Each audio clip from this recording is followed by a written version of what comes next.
योभन्दा अघिल्लो क्लासमा हामीले कक्षा 12 को एकाउन्ट सब्जेक्टको cost seat and tender seat भन्ने च्याप्टर अन्तर्गत रहेर चाहिँ 2077 सेट आरसम्मको क्वेसनहरू सल्भ गरेका थियौँ। आज चाहिँ हामी 2076 जिआई सेट ए क्वेसन नम्बर 21 मा सोधेको क्वेसन सल्भ गर्नको लागि उपस्थित भएका छौँ।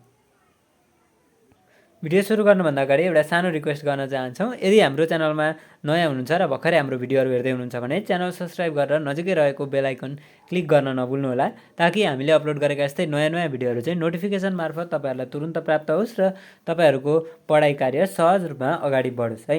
अब हामी सुरु गर्छौँ। The cost information of manufacturing company for 2000 units of output are given below भन्यो है।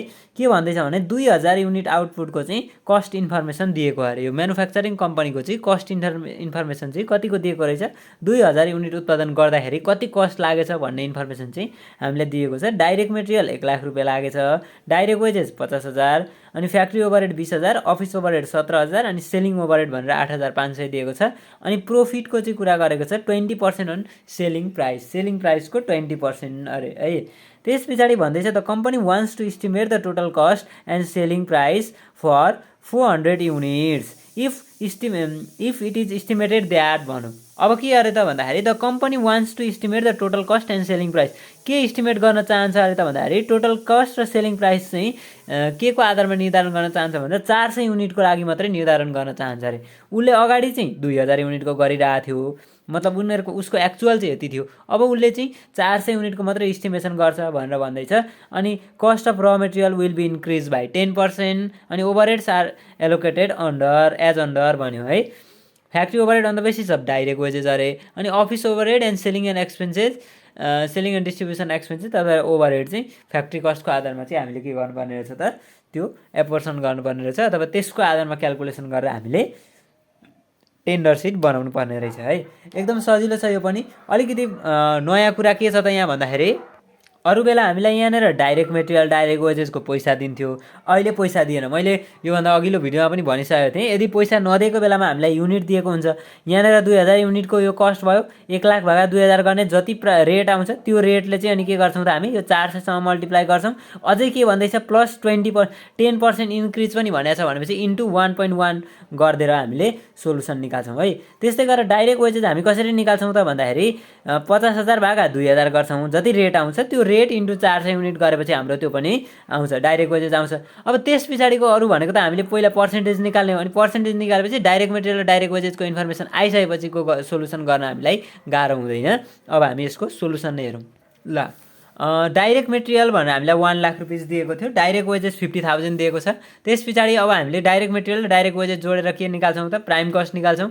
प्राइम कस्ट निकाल्ने कति भयो त 1,50,000 भयो। अनि त्यस पछाडि फ्याक्ट्री ओभरहेड जोड दिनु पऱ्यो क्या। प्राइम कस्टमा फ्याक्ट्री ओभरहेड जोड्ने, फ्याक्ट्री कस्ट आउँछ 20,000 रहेछ, 1,70,000 भयो। अनि अफिस ओभरहेड एड गर्ने हो, त्यसमा अफिस ओभरहेड जोड्दाखेरि हाम्रो 1,87,000 भयो, त्यसको नाम कस्ट अफ प्रोडक्सन। त्यस पछाडि सेलिङ एन्ड डिस्ट्रिब्युसन ओभरहेड अथवा एक्सपेन्सेस, हामीले एक्सपेन्सेस भनेको थियो, त्यो ओभरहेड भन्नु एक्सपेन्सेस भन्नु एउटै हो है, त्यो खर्च नै हो। एक्सपेन्सेस भनेको नि खर्च नै हो। 8,500 छ, यो जोड्दाखेरि 1,95,500 भयो हाम्रो टोटल कस्ट। अब टोटल कस्ट आइसकिसकेपछि हामीले अब प्रफिट चाहिँ कसरी डिटर्माइन गर्छौँ त भन्दाखेरि कस्टको त भनेको थिएन नि त उसले, 20% चाहिँ कसको त सेलिङ प्राइसको भनेको थियो। त्यस कारणले अब हामीसँग के छ, कस्ट छ, cost into profit percent divide by 100 minus profit percent गरेपछि हाम्रो के आउँछ, अमाउन्ट अफ प्रफिट आउँछ। त्यो भनेको 48,875 रुपियाँ आउँदो रहेछ। 1,95,500 इन्टु 20% हाम्रो प्रफिट पर्सेन्ट हो, अनि भागा 80 गर्दाखेरि 48,875 आउँदो रहेछ। यो दुईवटा जोड्दाखेरि हाम्रो 2,44,375 रुपियाँ भयो है। यो चाहिँ हाम्रो सेल्स भनेर राखिदिन्छौँ। अब सेल्स यति राखिसकेपछि अब हाम्रो टेन्डर सिट बनाउनु पऱ्यो। यो कतिको युनिटको थियो त, हाम्रो 2000 युनिटको लागि थियो। यो पनि खुलाइदिनु होला, किनभने यसरी युनिटमा दिँदाखेरि चाहिँ हामीले खुलाएर राख्दाखेरि हामीलाई टेन्डर सिट गर्न आफैलाई गर्न पनि सजिलो हुन्छ, प्लस त्यो एन्सर चेक गर्ने अब्जर्भरहरू जुन हुनुहुन्छ, एन्सर चेक गर्ने टिचरहरू, उहाँहरूलाई पनि सजिलो हुन्छ कि यहाँ 2000 युनिटको छ। अब उसले कसरी निकालेको छ त टेन्डर सिटमा चाहिँ डाइरेक्ट मेटेरियल र डाइरेक्ट वेजेस भन्ने कुरा त्यो छर्लङ्ग हेरिसक्दा बुझिन्छ नि त। त्यस कारणले गर्दाखेरि युनिट पनि खुलाइदिनु होला ल, युनिट दिएको केसमा। ल अब हामी टेन्डर सिट हेर्छौँ। टेन्डर सिट बनाउन पनि त्यस्तो गाह्रो केही छैन है। अब डाइरेक्ट मेटेरियल भनेर हामीले लेख्छौँ। अब डाइरेक्ट मेटेरियलको हामीले अरू बेला के गरेको हुन्छ त भन्दाखेरि टेन्डर सिटमा पनि डाइरेक्ट मेटेरियल र डाइरेक्ट वेजेसको अथवा डाइरेक्ट लेबरको चाहिँ हामीलाई पैसा दिएको हुन्थ्यो। तर यो क्वेसनमा छैन। तर के दिएको छ हामीलाई भन्दाखेरि युनिट दिएको छ नि त। 400 युनिटको चाहिँ इस्टिमेसन गरेर हामीले टेन्डर सिट बनाउने हो, देखाउने हो होइन। त्यस कारणले गर्दाखेरि अब हामीसँग माथि कति युनिटको बनाएको हो हामीले 2000 युनिटको बनाएको, अथवा त्यो हाम्रो एक्चुअल स्टेटमेन्ट चाहिँ कतिको थियो त 2000 युनिटको थियो हो। त्यो 2000 युनिटको हुँदाखेरि हाम्रो डाइरेक्ट मेटेरियलको रूपमा 1 लाख रुपियाँ लागेको थियो भनेपछि 1 लाख भागा 2000 गर्ने त्यहाँ 1 युनिटको रेट आउँछ। यही न हो, एक्चुअल चाहिँ हाम्रो 1 लाख रुपियाँ खर्च भएको थियो। त्यो कति युनिट उत्पादन गर्दा 2000 युनिट उत्पादन गर्दा भनेपछि यहाँबाट रेट आउँछ 2 लाख भनेपछि यहाँ 3टा जिरो काट्यो, यहाँ पनि 3टा जिरो काट्यो, 50 भयो है। 50 × 400 गर्ने त्यो गर्दा 20,000 हुन्छ। सँगै के भनेको छ भने cost of raw material increase by 10%। यदि त्यो कस्ट अफ र मेटेरियल जति हुने हो त्यो चाहिँ 10%ले इन्क्रिज हुन्छ भन्ने एक्सपेक्टेसन गर्यो। अब किन त भन्दाखेरि समय त परिवर्तन हुन्छ। एक समयबाट अर्को समयमा जाँदाखेरि मेटेरियलहरूको भ्यालु चेन्ज हुनु त त्यो नौलो कुरो भएन। त्यस कारणले गर्दाखेरि कस्ट अफ र मेटेरियल चाहिँ 10%ले बढ्यो। 1 भनेको 100% प्लस फेरि 0.1 भनेको 1 प्लस 0.1 भनेको कति हो त 1.1 हो। त्यस कारणले गर्दा 110%ले बढ्यो भन्ने कुरा हुन्छ क्या। 100% त हुँदैछ, छँदैछ, प्लस त्यसमा कति भयो त 10% थप्यो भने चाहिँ 110 भयो। त्यति गर्दाखेरि हाम्रो 22,000 रुपियाँ आउँदो रहेछ। अथवा मैले यहाँनिर 20,000 निकालेँ, हेरौँ है 20,000 निकालेँ, प्लस अब म के गर्छु 20,000 × 0.1 गर्छु भन्न पनि पाउनुहुन्छ। यो गर्दाखेरि पनि आउने कति हो त यहाँ 20,000 अनि यो 0.1 मल्टिप्लाई गर्दा 2000 आउँछ। 20,000 र 2000 कति भयो 22,000 भयो। जुन सजिलो लाग्छ त्यो गर्नुलाई। अब डाइरेक्ट वेजेसमा चाहिँ चेन्ज आउँछ भनेको छैन। उसले भनेको थियो भने गर्ने हो हामी। फेरि अब यहाँनिर डाइरेक्ट मेटेरियलमा चाहिँ चेन्ज आएको छ, 10%ले बढेछ। अब वेजेस चाहिँ किन बढ्दैन, काम गर्नेलाई चाहिँ किन हामीले नबढाउने त भन्ने कुरा हुन्छ। तर हामीले के गर्ने त भन्दा यदि इन्फर्मेसन दिएको छ भने हामीले राखिदिने हो, दिएको छैन भने हामीले जस्ताको तस्तै गर्ने। जस्तो 50,000 रुपियाँ चाहिँ हाम्रो डाइरेक्ट वेजेस लागेको थियो त 2000 युनिट उत्पादन गर्दा भने 25 रुपियाँ रेट रहेछ।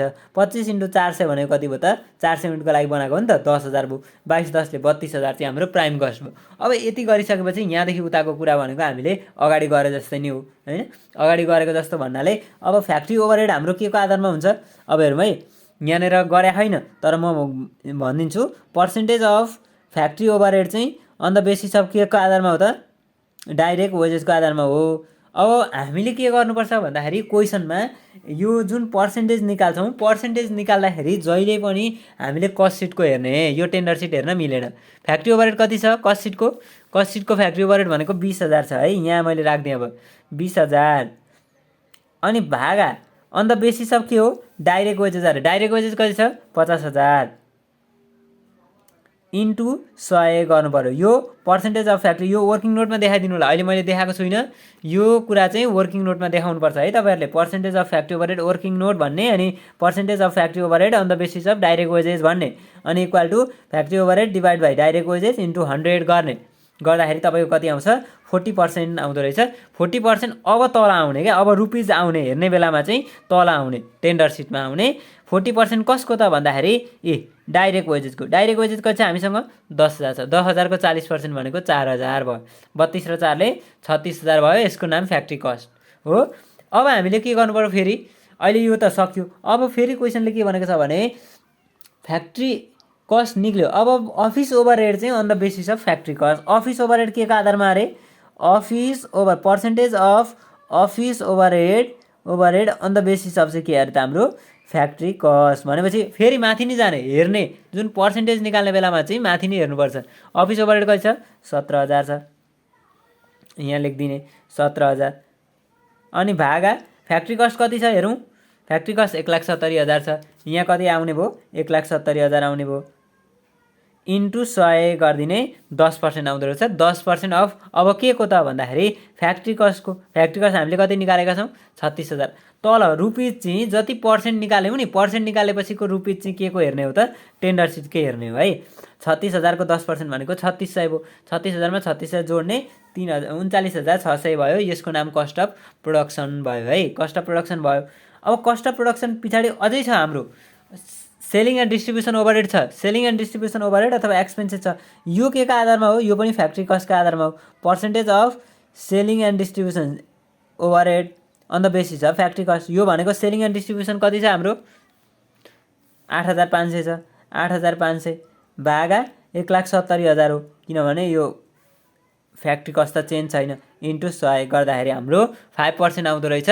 त्यो 5% अफ कसको त भन्दा फ्याक्ट्री कस्ट यहाँ पनि आएको छ 36,000, 36,000 को 5% भनेको 1800 हुँदो रहेछ है। 39,600 मा 1800 जोड दिने टोटल कस्ट आउँछ 41,400। अब प्रोफिट हामीले त्यही अगाडिको जस्तै नै 20/80 गर्नु पर्यो, किनभने यो चाहिँ प्रोफिट अन सेल बनेको छ, त्यस कारणले गर्दा 41,400 इन्टु 20/80 गरेर 10,350 रुपियाँ चाहिँ हाम्रो प्रोफिट आउँदो रहेछ।